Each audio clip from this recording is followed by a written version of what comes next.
مکہ واپس آنے کے بعد نبی پاک صلی اللہ علیہ وآلہ وسلم کی عمر 6 سال تھی تو والدہ محترمہ آپ کو لے کر یثرب روانہ ہوئی تاکہ اپنے شوہر کی قبر پر جائیں اور بچے کو اس کے والد کے ناتے نتھیالیوں سے ملائیں۔ ان کے حبشی باندی برکہ ایمن بھی اس سفر میں آپ کے ساتھ تھیں، جنہیں عبداللہ نے میراث میں چھوڑا تھا۔ یثرب میں حضرت آمنہ نے اپنے شوہر کے نتھیال بنو نجار میں کچھ دن گزارے۔ یہاں بنو عدی بن نجار کا تالاب بھی تھا جس میں نبی پاک صلی اللہ علیہ وآلہ وسلم نے تیراکی سیکھی۔ واپسی کے سفر میں حضرت آمنہ ابوا کے مقام پر پہنچی کہ اچانک ان کا آخری وقت آ گیا اور دیکھتے ہی دیکھتے وہ دنیا سے رخصت ہو گئیں۔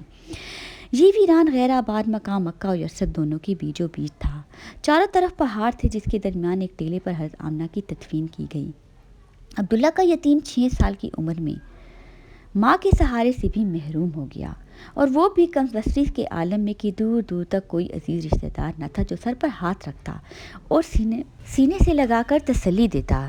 یہ اللہ تعالیٰ کی طرف سے غیر معمولی شخصیات کی تربیت کے وہ مہاراحل ہوتے ہیں جو بھٹی کا کام کر کے استعداد کے سونے کو کندن بناتے ہیں۔ حضور پاک صلی اللہ علیہ وآلہ وسلم کی باندی یامن جو غالباً اس وقت خود 16-17 برس سے زیادہ نہ تھی، بڑی مشکل سے آپ صلی اللہ علیہ وآلہ وسلم کو ساتھ مکہ لائیں۔ عبد المطلب نے اپنے در یتیم کو پوری طرح اپنی آغوش شفقت میں لیا۔ وہ ایک آن پوتے کو اپنی نظروں سے دور نہ ہونے دیتے۔ جب کعبے کے سائے میں ان کے لیے وہ رسیاں قالین بچھایا جاتا جس پر کسی اور کو بیٹھنے کی اجازت نہ تھی، تب بھی وہ اپنے نونہار پوتے کو اپنے ساتھ بٹھاتے۔ حضور پاک صلی اللہ علیہ وآلہ وسلم 7 برس کے تھے جب عبد المطلب کچھ دنوں کے لیے آپ کو چھوڑ کر یمن گئے، تاہم وہاں کے نئے حاکم سیف بن زیازن کو مبارکباد دی جس نے یمن کے حبشیوں کو اقتدار ختم کر کے عربوں کو دوبارہ عروج بخشا۔ اس سفر کے سوا عبد المطلب نے ہمیشہ یتیم پوتوں کو دل سے لگا کر رکھا۔ عبد المطلب ہمیشہ ولہانہ پیار کرتے تھے، مگر ولہانہ شفقت کے باوجود یہ دن باد صبا کی طرح گزر گئے اور ایک دن عبد المطلب بھی دنیا سے رخصت ہو گئے۔ اس وقت حضور پاک صلی اللہ علیہ وآلہ وسلم کی عمر صرف 7 برس 2 ماہ تھی۔ جاتے جاتے عبد المطلب نے اپنے بیٹے عبد الطالب کو حضور پاک صلی اللہ علیہ وآلہ وسلم کی دیکھ بھال کی وصیت کر گئے اور وہی آپ کے سرپرست بنے۔ اسی سال عرب کے مشہور سخی اور قبیلہ بنی تے کے سردار حاکم طائی کا انتقال ہوا اور یہی سال فارس کے سب سے نامور بادشاہ نوشیروان کی وفات کا وقت بھی تھا۔ آنے والے ایپیسوڈ میں آپ کو حاکم طائی کی تھوڑی سی تاریخ ضرور بتائیں گے تاکہ آپ کو پتہ چلے کہ اس دور میں ایک حاکم طائی جیسا شخص بھی گزرا تھا۔ عموماً لڑکپن کا زمانہ شوخی شرائط کے عروج پر ہوتا ہے، مگر حضور پاک صلی اللہ علیہ وسلم نہایت شریف، باوقار اور حیادار تھے۔ حضور پاک صلی اللہ علیہ وسلم کی عرب معاشرتی برائیوں سے ذرا بھی متاثر نہ ہوئی تھی۔ شرکیہ رسومات، شراب نوشی، گانے بجانے سے کوسوں دور رہے۔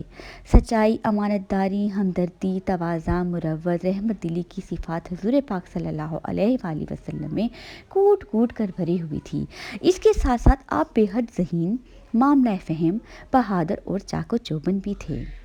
حضور پاک صلی اللہ علیہ وسلم کی عمر جب 12 سال تھی جب آپ اپنے چچا ابو طالب کے ساتھ شام کے تجارتی سفر پر نکلے۔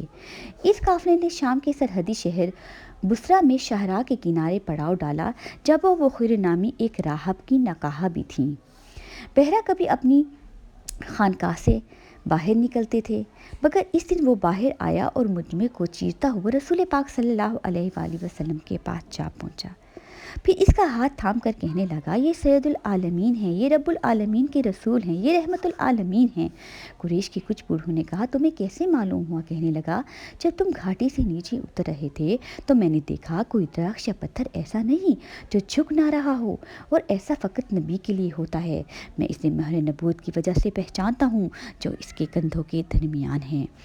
راہب نے قافلے کی ضیافت کی اور ابو طالب کو قسم دی کہ اس لڑکے کو شام نہ لے جائیں، کیونکہ اگر رومیوں نے اسے صفات نبوت کی وجہ سے پہچان لیا تو اس کو قتل کر دیں گے۔ آخر ابو طالب نے حضور پاک صلی اللہ علیہ وسلم کو ایک آدمی کے ساتھ مکہ واپس بھیج دیا۔ حضور 10 سال کے تھے جب مکہ کے مسافات میں لڑائیوں کا وہ سلسلہ شروع ہوا جسے حروب فجار کہا جاتا ہے۔